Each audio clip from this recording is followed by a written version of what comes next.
So in this 54th lecture, I'll solve some problems with you based on rectifiers. First problem is this. First one, there is a problem here. Look at the statement of the problem. Ideal diodes are used in a bridge rectifier with a source of this much. So first of all, I'll draw the circuit for this. Although whether it is asked or not asked, you must draw. So it is a bridge rectifier. So let's draw a circuit for a bridge rectifier. I draw a bridge rectifier here. It is simply just like this. We draw a bridge rectifier. That is, a bridge is made here. So this is a bridge rectifier. If you see, one diode on this side, another diode here, then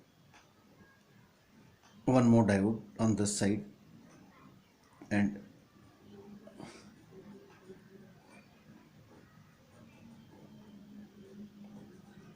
this is a diode on this side, and between this point and this point I put a load here, and of course then you have input here, which is mentioned that it has been provided through a transformer. So of course I'll make a transformer here. Very first thing, I am drawing a transformer also. So it is a transformer here. Whatever the turns ratio are given, we'll just see what is given in the problem. So this is a transformer here, and an AC voltage is here. This is a transformer. So first of all, I have drawn this circuit for a bridge rectifier. Now it says that ideal diodes are used. Very first thing, if you look at the statement, it says ideal diodes. Ideal diode indicates that the value of RF, the forward resistance of every diode, is 0. Means the forward resistance, if I say this diode is having forward resistance RF, this is equal to 0. Ideal diodes are used in a bridge rectifier with a source of 230 volt 50 hertz. This supply here, it is 230 volt and 50 hertz. This is supplied through a 4:1 transformer. If you look at this, the transformer here is, the turns ratio of this primary to secondary is 4:1. If the load resistance is 150, suppose I say that this is RL. This load resistance is RL. This is given to you. It is 150 ohm.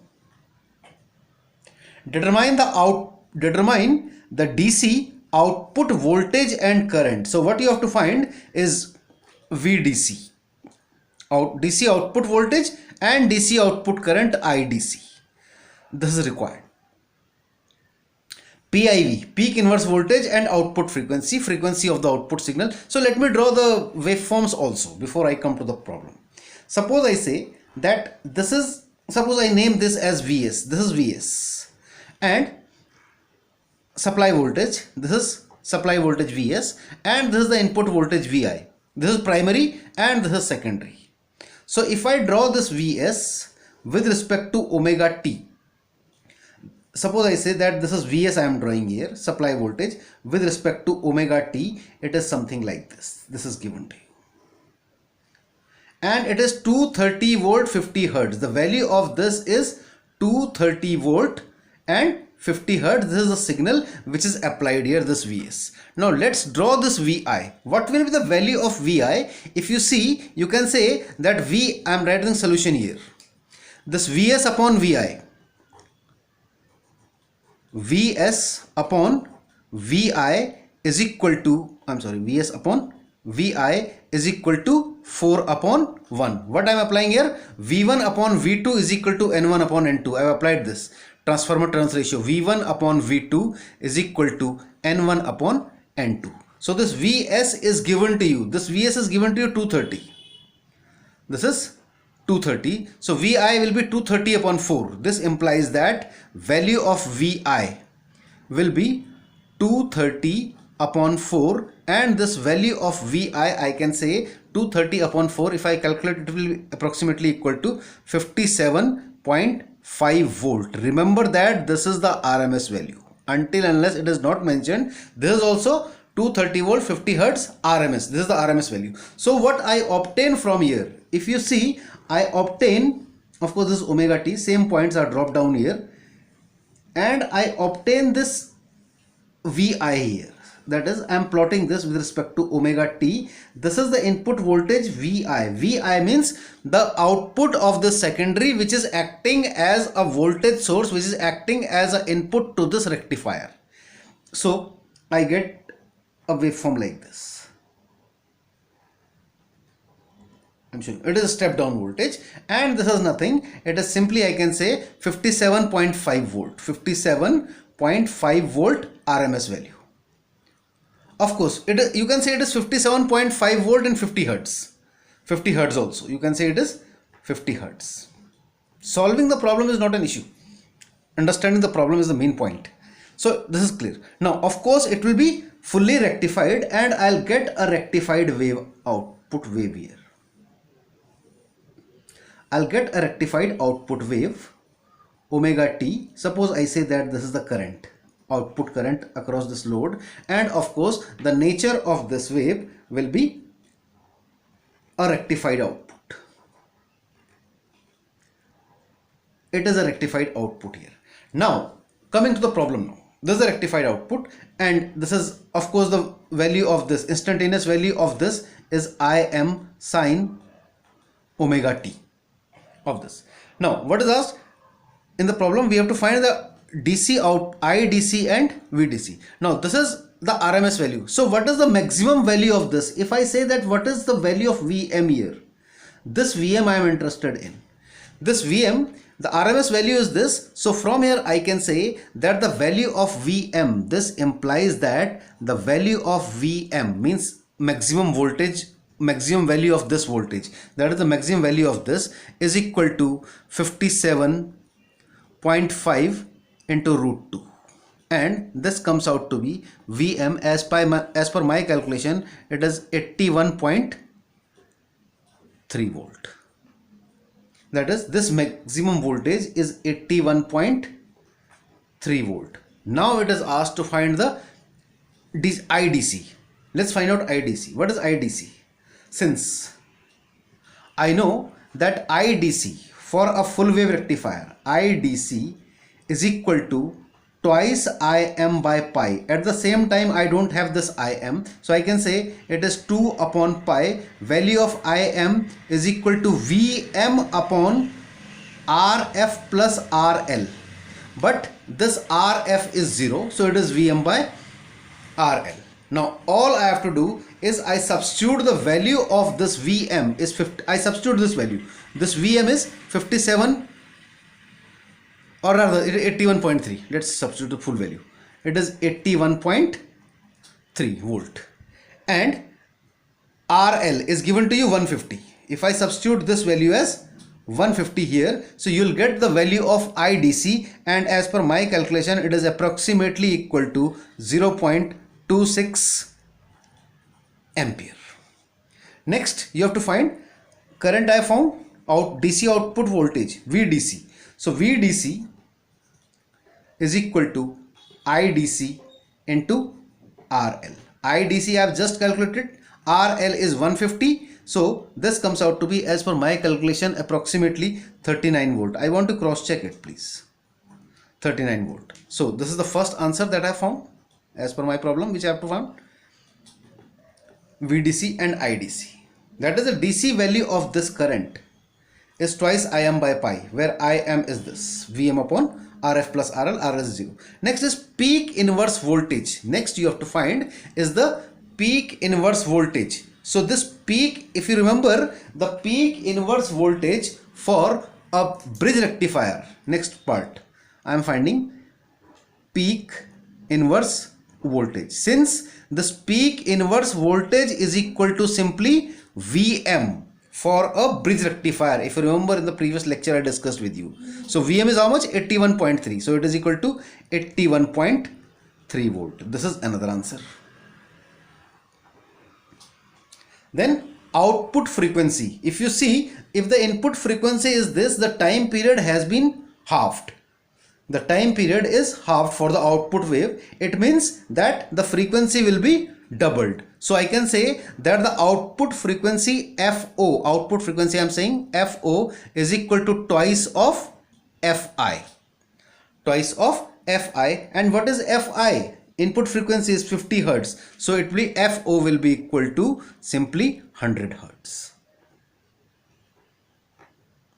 This is another answer. So I hope that this numerical is clear to you. Output frequency and peak inverse voltage and all these things. I hope that this numerical is very clear to you. Let's come to next problem. Had it been some value of RF, you would have substituted that value of RF. Of course, it will be twice RF plus RL. In case of, it is not only RF, it is, let's make a correction here only. For a bridge rectifier, it is 2 RF plus RL. But of course, it is 0, so whether RF or 2 RF, it is 0 only. So let's deal with another problem.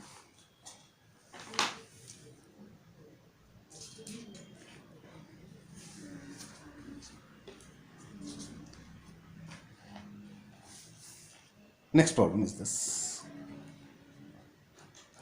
It says prove that the regulation of both half wave and full wave rectifier is RF upon RL. What? Prove that the regulation. Regulation means voltage regulation. Now, if you remember, I told you that the voltage regulation, this voltage regulation is given by VDC at no load minus VDC at full load upon VDC at full load. This is the solution of this. It says prove that the regulation of for both half wave as well as full wave rectifier is this much, where RF is the, of course it is, although it is not mentioned, RF is the forward resistance of the diode used and RL is the load resistance. So VDC, let's take it for half wave rectifier. I say that considering half wave rectifier. It can be done for full wave also. Full wave derivation I did, so I am dealing with half wave rectifier right now. So for half wave rectifier, I am interested in VDC at full load first of all. So I know that VDC, let's find out VDC at full load. Now VDC at full load, you know, it is equal to IDC into RL. VDC, V is equal to IR, IDC into RL. Now IDC into RL, IDC is Im by pi. So it is equal to Im by pi into RL. IDC for a half wave rectifier is Im by pi. So I substitute this IDC is equal to Im by pi here. Now Im is equal to, again this Im is equal to Vm upon Rf plus RL. So I keep this 1 upon pi as it is, and substituting this Im is equal to Vm upon Rf plus RL into RL. I hope this is clear to you. So finally I can say that VDC at full load, VDC at full load is equal to Vm by pi Rf plus RL into RL. Let's take, suppose I say there is equation 1. Now what will be VDC at no load? I am interested in VDC at full load and VDC at no load. So because I have to find the regulation. So VDC at no load condition. At no load condition means, okay, let's make it here only. I am interested in this. I rewrite this equation. Vm, let's forget about no load or full load. VDC at full load is equal to Vm by pi into Rf plus RL and RL. All I do, I divide numerator and denominator by RL as I did in the theory part. So this will be equal to, I can say if I divide this by RL, what I am doing is that, let me make it clear. I am dividing this by RL, this by RL, and this portion also by RL. This is what I am doing. This implies that VDC, let's forget about no load. I am writing VDC at full load only. VDC at full load only. So it will be Vm upon pi into 1 plus Rf upon RL. Now let's write down VDC at no load condition. What is the VDC at no load condition? VDC at no load means when there is no load, circuit is open. No load means there is no circuit, no load here. It is open here, offering infinite resistance. So of course this factor will be 0. So it will be Vm by pi. So VDC is equal to Vm by pi. Say this is equation 2. Now I find the voltage regulation. I found VDC at full load as well as VDC at no load condition. So I can say that this value here, VDC at no load and VDC at full load, I can say that the regulation, I am writing only VR, means voltage regulation, will be VDC at no load is Vm by pi.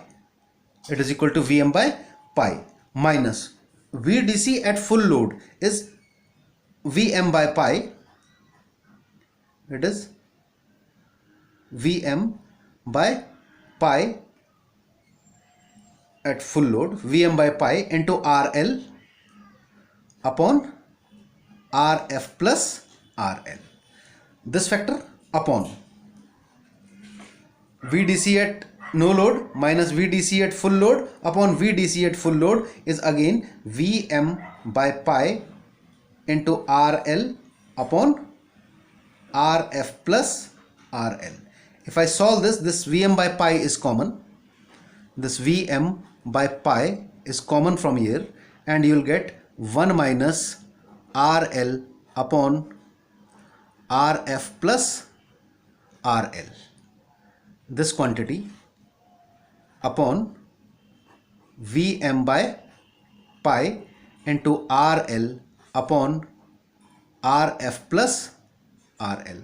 This Vm by pi cancels. Now this factor will be, if you see, this factor will be RL plus Rf minus RL. RL will cancel. So in numerator you will have Rf and in denominator you will have RL. This implies that I can say that the voltage regulation is equal to Rf by RL. Many times this is used as a formula. So whether you talk for a half wave rectifier or for a full wave rectifier, it is equal to Rf plus RL. Had it been I have considered a half wave rectifier here. Had it been a full wave rectifier, the only change here is twice Im by pi. So everywhere it will twice Im by pi. So 2 Vm by pi. Here also you will have 2 Vm by pi. Here also 2 Vm by pi, which will cancel out, and the final result will remain the same. That is, the regulation of this is Rf upon RL, which is many times used as a formula. That is, the voltage regulation is the ratio of forward resistance of the diode to the load resistance. So I'll stop it here and we'll continue either with some more numericals and with the next topic in the next lecture. So thanks for the time being.